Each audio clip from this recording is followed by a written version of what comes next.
But, since you mentioned coronavirus and how governments have found themselves, pretty ill prepared to respond to the pandemic, I think it's a good time to bring on our guest. And here to speak with us today is Leigh Phillips, a journalist and Jacobin's science writer, also the author of Austerity, Ecology, and the People's Republic of Walmart. He has a forthcoming article in Jacobin on state failure and the global vaccine rollout. Leigh, thank you for being here. Hi, glad to be here. I feel very special because we got to read the draft of that upcoming piece, and it was fantastic. It was really good. In fact, I learned quite a bit about the distribution of the coronavirus vaccine all around the world. And, you basically end with this realization that, believe it or not, the United States, with its broken healthcare system at all, has done a great job with distribution, whereas Canada has had a difficult time with distribution. So can you talk about why? Yeah, sure. So one of the reasons that I really wanted to write this article was, given the incredible success that the United States has had with the vaccine rollout, and the UK as well, and how terrible Canada has been, and how terrible Europe has been, there might be people in the United States more of a more conservative bent, let's say, or libertarian bent, that would use this as an example to say, see, we don't need Medicare for all. Canada has this great single-payer health care system, and so much of Europe has have their own public healthcare systems, and this hasn't worked. Yay, capitalism! Isn't capitalism great? And the reality is that that's not really the real story here. So I wanted to break down in a very sort of concrete fashion, very detailed explanation as to why Canada's vaccine rollout has been just such a gong show, as we call it, up here in Canada. Yeah. You want me to walk? Yeah. What is the? Why has it been so difficult for Canadians?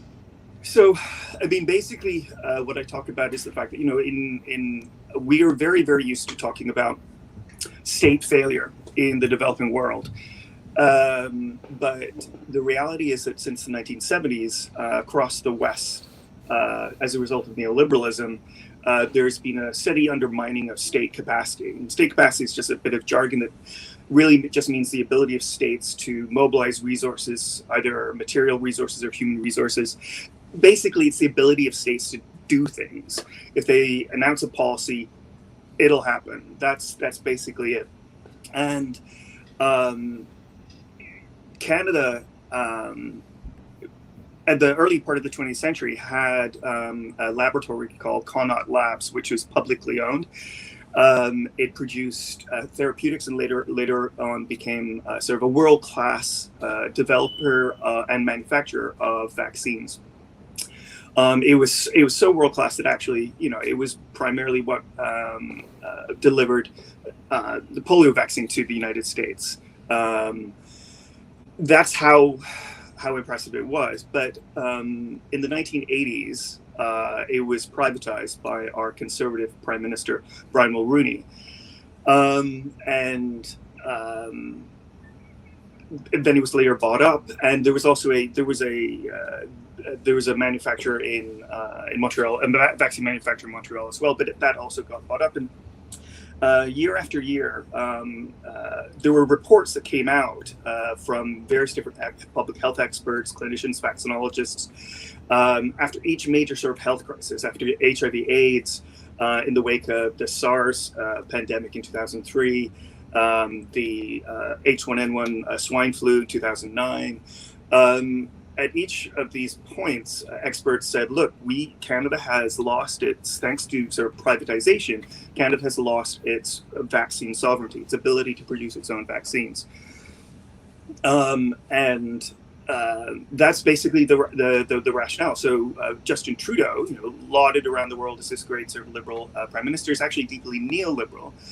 And he basically bet the house on buying vaccines from other areas instead of having paid attention to all these expert reports saying that well ahead of a pandemic, you need to establish a vaccine research, developing, and crucially manufacturing capacity in Canada. and he didn't. But he wasn't the only one. I mean, there have been 6 prime ministers in Canada that have been repeatedly warned by experts saying, "Look, this needs to happen." And the additional thing to this is the fact that Canada has a population of 36 million. That seems kind of a lot, but it's a tenth. It's roughly about a tenth of the United States. In a globalized world, that's just too small of an economy, too small of a market for any private vaccine manufacturers or pharmaceutical companies to set up shop, which is why the state basically needs to maintain this as a sort of like the fire service. It's just they're ready to go in the case of a pandemic. Even the private sector pharmaceutical biotech industry put out a report in 2010 basically saying Canada needs to develop its own vaccine manufacturing capacity, that you have it sit idle, doing nothing, ready to go to ramp up in the case of the pandemic. Now, of course, the private biotech firms who are just thinking like, well, we'll be the ones who do it, and the state will just pay us to do this. But so even the private sector recognized that this was an issue. Europe has a whole other set of issues, and I can get to that in a second if you like. Yeah, I mean, so it's interesting. It's really just that because the United States is not just so rich, but also so large that it just has an advantage over a country like Canada, and even in this kind of privatized neoliberal market. Is that correct?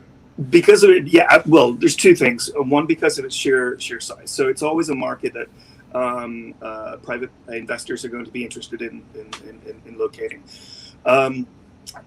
But the additional thing is that for all of the utter disaster of Donald Trump's pandemic management, in this one thing, he really did exactly what needed to be done. That is to say that he sort of reversed course with respect to 40 years of collapse of state capacity, of states' governments being able to do things. Primarily through Operation Warp Speed, which was the big vaccine policy. But there's a couple of other things as well. So as early as February, the Biomedical Advanced Research and Development Authority, or BARDA, was throwing money at the vaccine developers. So just like straight out of the gate, there was a state-led intervention. One of the things that allows the United States to be able to do this in a way that other places can't necessarily historically is because the U.S. ironically actually has one of the more interventionist economies in the world in terms of sort of economic planning. It just all tends to happen within the Pentagon. So long as you can call it, stick a flag on it and a gun on it, it's fine for the state to intervene and to plan. And the Defense Advanced Research Projects Agency was the model for this, and was the sort of location of development of all sorts of advanced technologies that were later spun off into the private sector. Basically all of the main sort of technologies in your smartphone roll out of public sector funding, and a lot of it comes from DARPA. Well, DARPA then, because of its such success, was then repeated over and over again in a number of other agencies, the same sort of model where with ARPA-E, so the Advanced Research Projects Agency, but with respect to energy, and BARDA is just the sort of biomedical one. So there's that, then Operation Warp Speed, and then in addition to that, there was the sort of advanced purchase agreements. So advanced purchase agreements basically tell the manufacturer, don't worry, whatever you come up with, we will buy. Even in some cases where it may the clinical trials turn out that it's not working. It was just too important, and so you bet on everything. And it was stunning. It was absolutely amazing, and as a result, and one of the sort of technology platforms used both for the Pfizer and the Moderna vaccine, mRNA technology platform, for a long time, this was sort of wallowing in university labs, government labs, and it had never really been there hadn't been a sort of trip from the lab bench through to commercialization, and that's what this did. And it isn't just applicable to COVID. This is a revolutionary technology that, early results coming in now suggest that we may be able to possibly have finally a vaccine for HIV/AIDS, potentially even a universal flu vaccine, which is like being the holy grail of infectious disease response for decades, because a universal flu vaccine means it's all flus would be susceptible to it. And of course, we were ready or thinking that we would have to be facing down a deadly flu virus as the next pandemic, not a coronavirus, potentially less deadly. And so this is wonderful. I mean, Matt Bruenig, the socialist policy one, with the People's Policy Project, he jokingly tweeted a few days ago saying that from the focus of effective altruism, Operation Warp Speed could be make Trump the greatest president in history, simply because of the millions of lives saved. I mean, he's clearly trolling there a little bit to focus on the importance of government to do things. And of course, later on, by the end of the year, Trump clearly just dropped the ball and focused entirely on trying to overturn a democratic election. And so the vaccine rollout began to sort of falter at that point. Can talk about, and I've been blabbing, but I can talk about how wonderful Biden's rollout has been for many of the same reasons.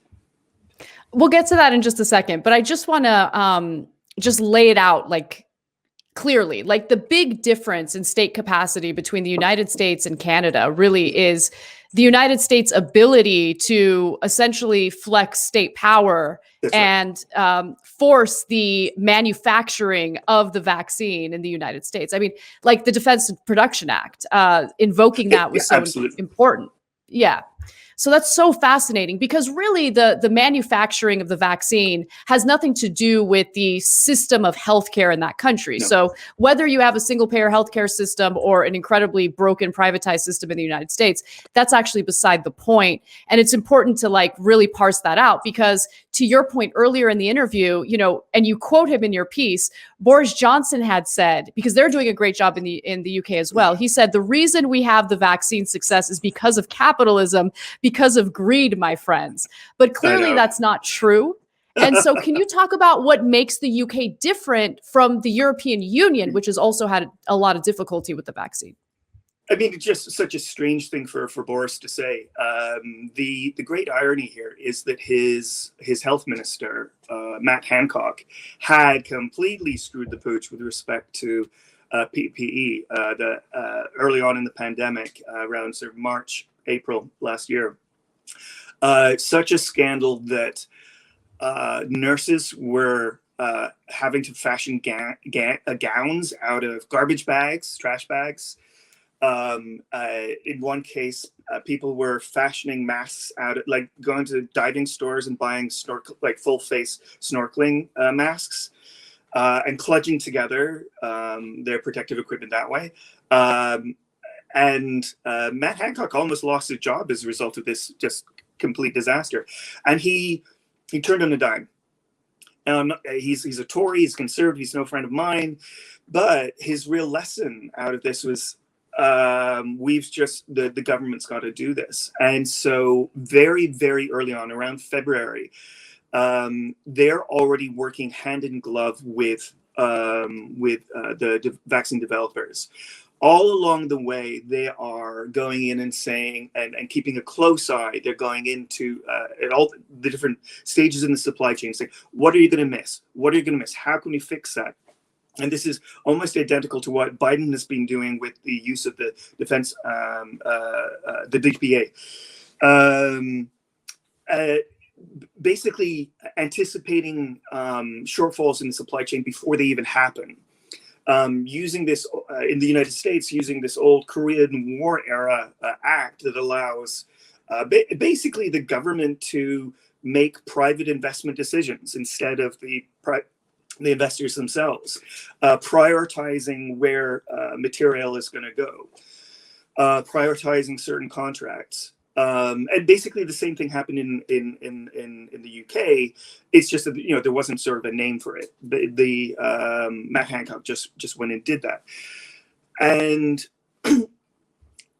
whereas the EU never did that. In fact, the EU doesn't have the state capacity to do that. It isn't properly a state. It simultaneously sort of removes, hauls out democratic accountability, it removes sovereignty at the nation state level, while never really absorbing it itself at the EU level. There's a lot of discussion from some sort of more conservative critics of the European Union in the UK, so describing it as a super state. It's kind of, if anything, the main problem with the EU that it isn't a super state. That it only has 30,000 civil servants, which is about the size of the staff complement of a mid-sized city, whereas they're basically governing or not governing a population base of 445 million people. So they just don't have those levers of state that they can pull on to engage in this. And they're also just ideologically sort of more neoliberal. They don't even want to do this. It's the very purpose of the European Union is to sort of as a project of liberalization of effectively a neoliberal project. And so the very structures that it has itself are reflective of that ideology. So, for example, where in the US has the Food and Drug Administration, which is a unitary, centralized assessment entity, and it's effectively a consumer protection agency, making sure that that drugs are safe. Now, there's all sorts of problems with that and regulatory capture, but the fundamental argument I want to be making here is that it's still at least a unitary, centralized, very powerful agency. The European Medicines Agency, by contrast, isn't a consumer protection agency at all. What its purpose is to harmonize between the 27 different drug agencies across the 27 member states, plus in the case of COVID, Norway, Liechtenstein, and I think it's Switzerland. Anyway, there's 3 European states that are not member states but are participating. And each of those agencies have to, in the case of the COVID vaccines, had to sign off on their approval. And of course, that's incredibly bureaucratic of way of processing these things. It slows things down enormously. And this isn't even just my opinion. I mean, this is basically the analysis of. You'll see this in the Financial Times and a range of sort of publications and actors who are not necessarily immediate fans of economic planning and strong state capacity. The EU it's just this incredibly weak entity. It's very much a parallel to what happened in Canada, where as a result of 40 years of neoliberal undermining of state capacity, it isn't able to do things anymore. Did we lose Leigh? Leigh got bumped off for a sec. I assume he'll be coming back. No. Here he is. We got him. We got him. Sorry. We got you, Leigh. All right. Welcome back. You'll see. Welcome back. Sorry. No worries. Leigh, I wanted to ask about the news that broke this week about the Johnson & Johnson vaccine. Right. The Biden administration halted the administration of the Johnson & Johnson vaccine after there was, I think 6 blood clot cases reported. I know my friends back in Spain, I'm originally from Spain, are very, they're all, in Spain, to the extent that they're getting vaccinated, they're getting the AstraZeneca vaccine. They're very worried about that. What do you make of all that? What can you help us unpack what's going on there? Yeah, I mean, I think that it's coming towards exam season at universities and colleges at the moment, but definitely next semester, Introduction to Statistics course professors are going to have a field day with this. It's such an object lesson in sort of probability and these sorts of things. So out of 7.2 million doses delivered worldwide, 6 people, just 6, have contracted this sort blood clot condition. That's less than 1 in a million. So the benefit of being vaccinated vastly outweighs the danger, the risk involved with from this blood clotting syndrome. For comparison, there. So 1 in a million, basically 6 out of under 1 in a million, really. So for comparison, your chances of dying in a fatal car accident are 1 in 10,000. Your chances of being struck by lightning are 1 in 500,000. So that puts it into context. Again, with the AstraZeneca, have a similar syndrome occurring. It's just 222 out of 34 million, or 4 to 6 people out of 1 million. So, I mean, the pause may make sense, but not to stop delivery. The rationale behind the pause is to give scientists and public health officials a chance, a bit of a breather, to be able to understand how to treat it. To identify who it's most likely to happen to, and therefore potentially you could say, okay, well, maybe we could use a different vaccine in the case of these people, or also just identify what the process is, and maybe then fix the problem. So reducing the chances, they're already incredibly low. It's incredibly rare. So to reduce that risk even further. Nobody should be scared at all. This is, there are side effects for the aspirin that you take. There are side effects for almost any intervention, medical intervention. This is completely normal. There's nothing to be worried about.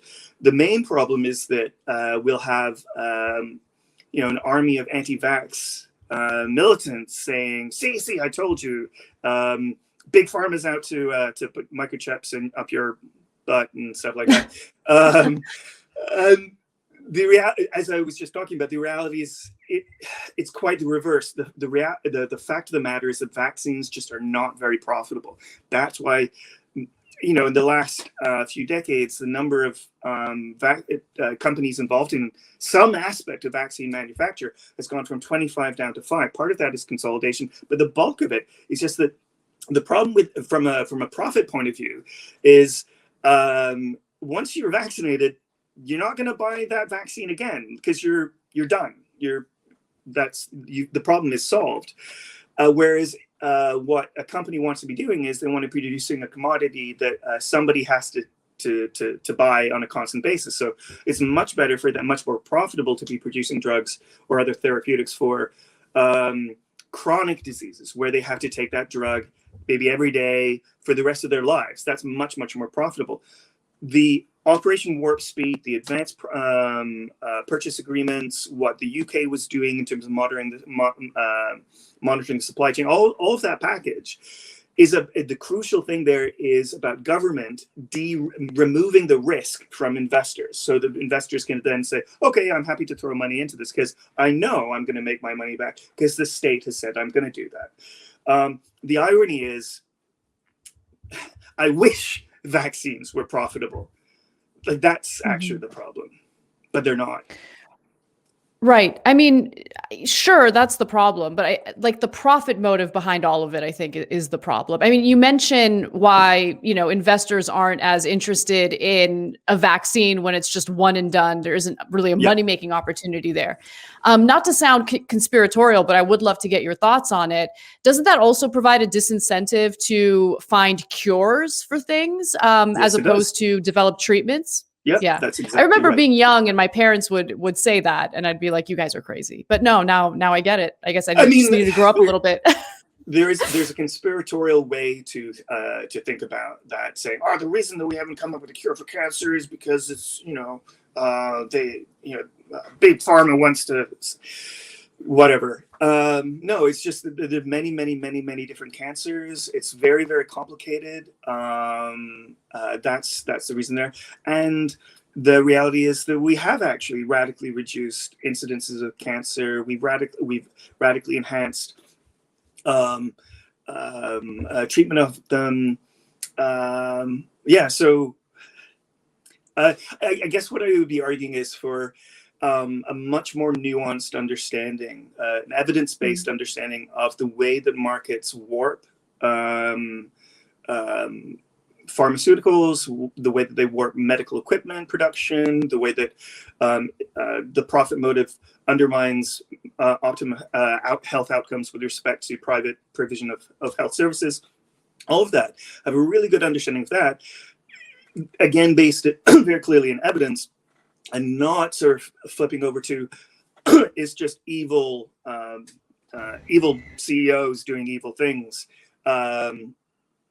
The alternative, and because a lot of that turns to like an embrace of so-called alternative medicine, for which there's absolutely no evidence of any benefit, and in many cases actually genuine harm from quack medical treatments. Let's remember that those people operate in the market as well, in addition to the fact that it's just nonsense. What do you make of the proposals to, I mean, I'm sure you agree with them, but the proposals to waive patent restrictions in the WTO and things like that for the vaccine, to allow developing countries to manufacture their own versions of, say, the Pfizer vaccine or whatever. What do you make of that? If you were to make a rationale against, like, is there any sort of good faith rationale against it, or no?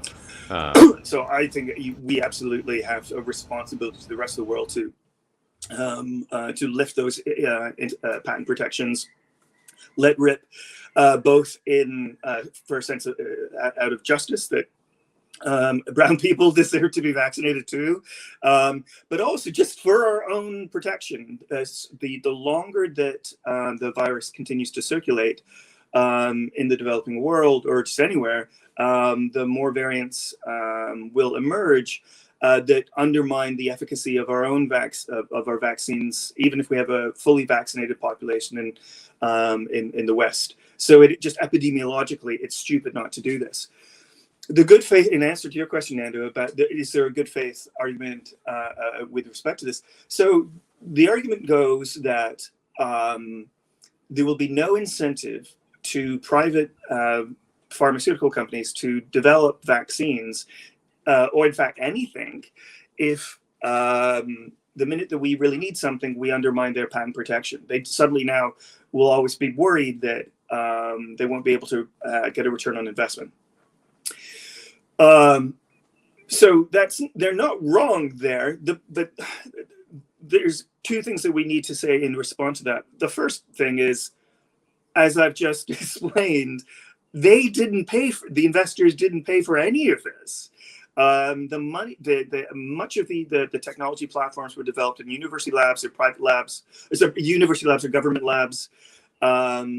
The reason that they needed to partner with large manufacturers like AstraZeneca or Pfizer was because universities can't afford clinical trials, and they don't have the manufacturing capacity in-house. There's no factories at universities. But again, the clinical trials were paid by the state, and the manufacturing was either paid by the state or there were advanced purchase agreements by the state. So every step of the way, it wasn't private investors taking a risk, taking a gamble on this. So it's just simply not true. And the second thing that we should begin to say is, like, I'm of the opinion that it's about time that we take pharmaceutical companies entirely into the public sector. That all that we're doing at the moment is, even if the public sector is basically paying for things that are not profitable, the private sector is still running off and cherry picking those chronic diseases for which they can produce therapeutics that are profitable. And so this is fundamentally unfair. What we should be doing is we should be taking all of that into the public sector and then use the profits from the sale of profitable drugs to subsidize the production of the unprofitable ones.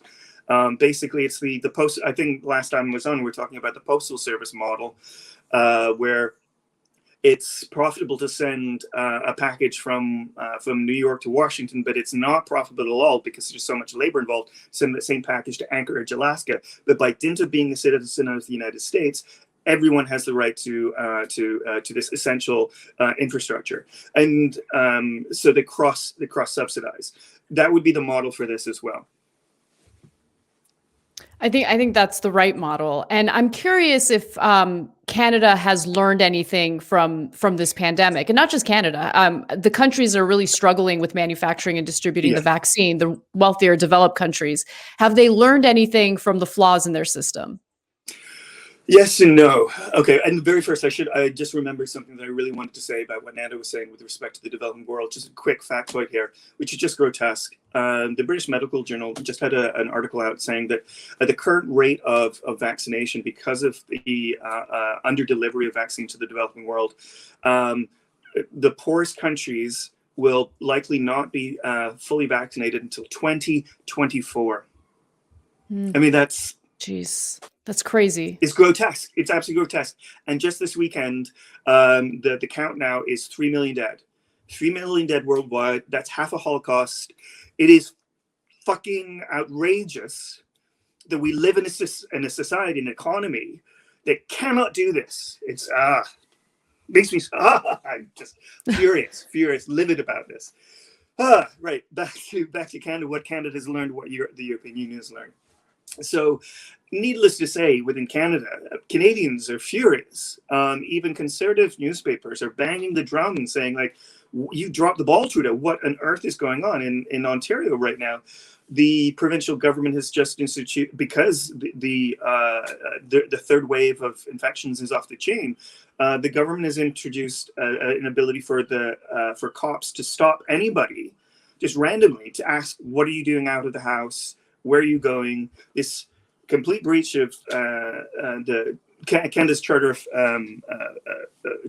Rights, just because of this utter abandonment of public production of vaccines, vaccine manufacturing. So in response to this, Trudeau said, "Okay, I'm listening." And there was a lot of calls for him to sort of reestablish Connaught Labs, or use the Connaught Labs model. And he set aside $1 billion. That doesn't sound a lot in the American context, but in the Canadian context, $1 billion is still quite a bit.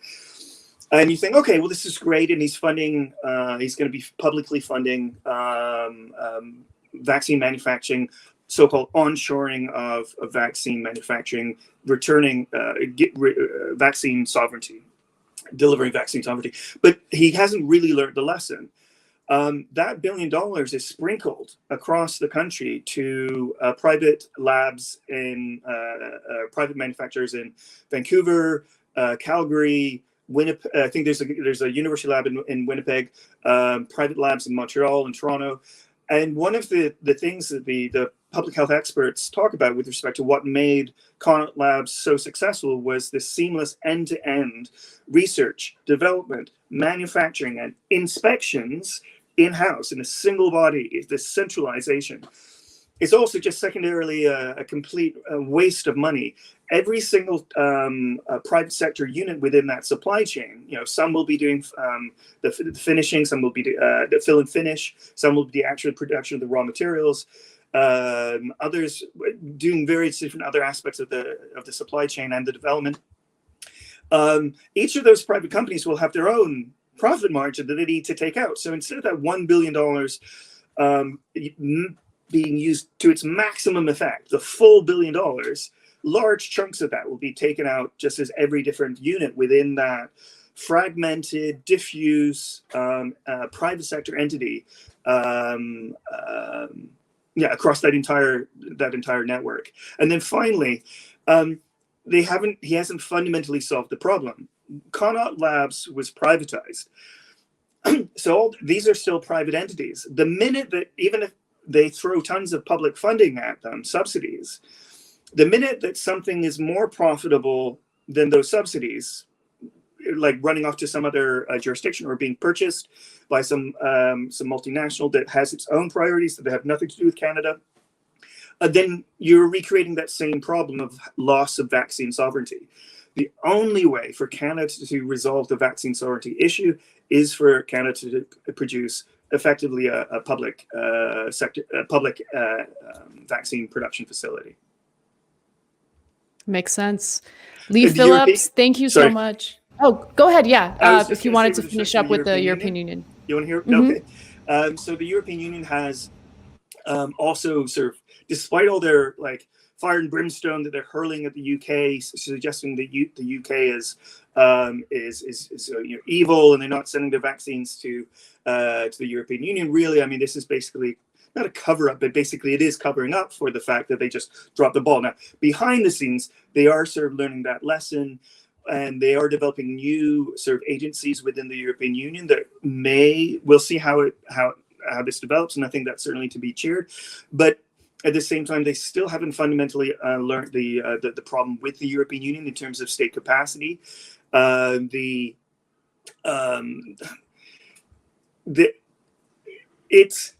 It's not the European Union basically still exists to remove to hollow out state, to neoliberalize the state in its member states. So the delivery of this, I mean, it's a step forward, but at the same time, it will. The more and more things that are like this, if that they attempt to do it, it will begin increasingly to look like a state. And once it begins to look more like a state, it really needs to have that democratic accountability. Otherwise, people will not accept it. Already, there's a lot of resistance to the European Union's lack of democratic accountability. The European Commission is unelected. The European Council is elected, but it's a chamber that for which there are no direct elections, and it meets in secret. The European Parliament is the one democratic agency directly elected, but it is incredibly neutered. It can only amend legislation. It can't initiate legislation, and even that, only a small number of fields of policy. So it really is a very sub-democratic entity. And that really is the rationale as to that was the purpose of it. It was to the part and parcel of the 1970s, 1980s neoliberal revolution was to insulate decision making from popular input and democratic control, because democratic control tends to lean more social democratic. And so until they fundamentally solve that problem of democratic accountability, it's not, and give up the effort to neoliberalize society, it's not fundamentally going to be solved. All right. Everyone check out Leigh Phillips and his upcoming article that's going to be published in Jacobin. And of course, his books. He's the author of Austerity Ecology and The People's Republic of Walmart. Leigh, thank you again for joining us and being so generous with your time. Thanks for having me.